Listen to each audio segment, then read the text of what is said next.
வணக்கம். பொன்னாங்கண்ணி கீரை கடையல் எப்படி பண்ணுறதுன்னு பார்க்கலாம். நான் வந்துட்டு சிவப்பு பொன்னாங்கண்ணி இதை யூஸ் பண்ணுறேன்.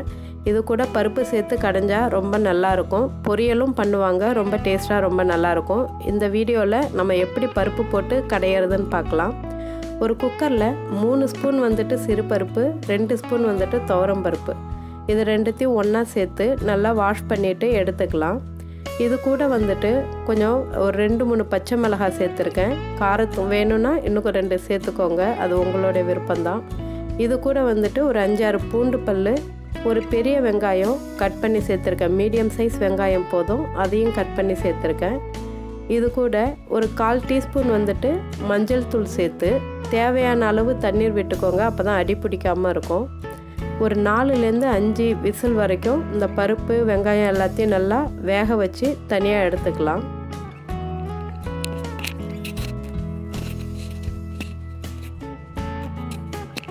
இப்போது பொன்னாங்கண்ணி கீரை நான் ஆல்ரெடி வாஷ் பண்ணி கட் பண்ணி தனியாக வச்சுருக்கேன். இந்த மாதிரி தண்டு வந்துட்டு நல்லா உடையிற மாதிரி இருந்துச்சுன்னா அந்த தண்டையும் சேர்த்து யூஸ் பண்ணிக்கலாம். இலை மட்டும் யூஸ் பண்ணணுன்ற அவசியம் இல்லை. நான் வந்துட்டு தண்டு எல்லாமே சேர்த்து நல்லா பிஞ்சு தண்டாக இருந்தது, எல்லாத்தையும் சேர்த்து தான் வாஷ் பண்ணிவிட்டு பொடியாக கட் பண்ணி வச்சுருக்கேன். இதையும் ரெடியாக எடுத்து வச்சுக்கலாம். இப்போது பருப்பு நல்லா வெந்துடுச்சு, அதையும் ஒரு சட்டியில் மாற்றிக்கிறோம். இது ஒரு பருப்பு சட்டியில் மாற்றிக்கிட்டு 1 கப் வந்துட்டு தண்ணி சேர்த்துக்கோங்க. உங்களுக்கு திக்காக வேணும் கடையல் அப்படியே பருப்பும் கீரையுமா வேணும்னா கொஞ்சமாக தண்ணி சேர்த்துக்கோங்க. நான் வந்துட்டு கொஞ்சம் வாட்டரியாக வேணும் சாதத்தில் பிசைஞ்சு சாப்பிட்றதுக்கு அப்படின்றதுனால கொஞ்சம் எக்ஸ்ட்ராவே தண்ணி சேர்த்துக்கிறேன் நான். இந்த மாதிரி நல்லா பருப்பு நல்லா கொதித்து வரும்போது நம்ம கட் பண்ணி வச்சுருக்கிற பொன்னாங்கண்ணி கீரையும் இதில் சேர்த்துக்கலாம். இந்த பொன்னாங்கண்ணி கீரையும் சேர்த்துட்டு ஒரு 4 நிமிஷம் வந்துட்டு நல்லா கொதிக்க விடுங்க. நல்லா ஹை ஹீட்டில் வச்சு நல்லா கொதிக்க விடுங்க.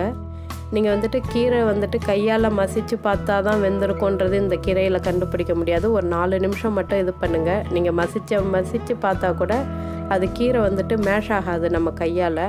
அதனால் ஒரு 4 நிமிஷம் மட்டும் போதும். வெந்ததும் அந்த தண்ணி இருக்கும் இல்லைங்களா, அதை மட்டும் தனியாக வடித்து எடுத்துக்கலாம். அப்புறமா நம்ம கடைஞ்சிட்டு கீரை கூட சேர்த்துக்கலாம்.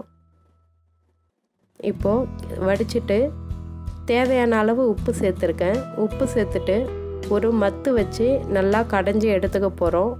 சப்போஸ் மத்து பருப்பு சட்டி இல்லாதவங்க கீரையை நல்லா ஆற வச்சுட்டு மிக்சியில் போட்டு நல்லா கடைஞ்சிக்கோங்க.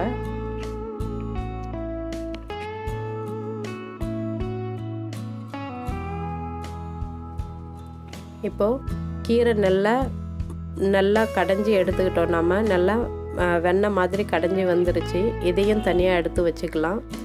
வச்சுட்டு ஒரு கடாயில் வந்துட்டு 1 ஸ்பூன் கடலை எண்ணெய் சூடு பண்ணியிருக்கேன். அதில் ஒரு 1/2 ஸ்பூன் கடுகு நல்லா பொரியணும், அது வரைக்கும் வெயிட் பண்ணிக்கலாம். கடுகு பொரிஞ்சதும் ஒரு 1/2 டீஸ்பூன் வந்துட்டு ஜீரகம் சேர்த்துருக்கேன். காஞ்ச மிளகாய் 2 உடச்சி சேர்த்துருக்கேன். கொஞ்சம் வாசனையாக இருக்கும், அந்த கீரைக்கு கொஞ்சம் காரமும் கொடுக்கும்.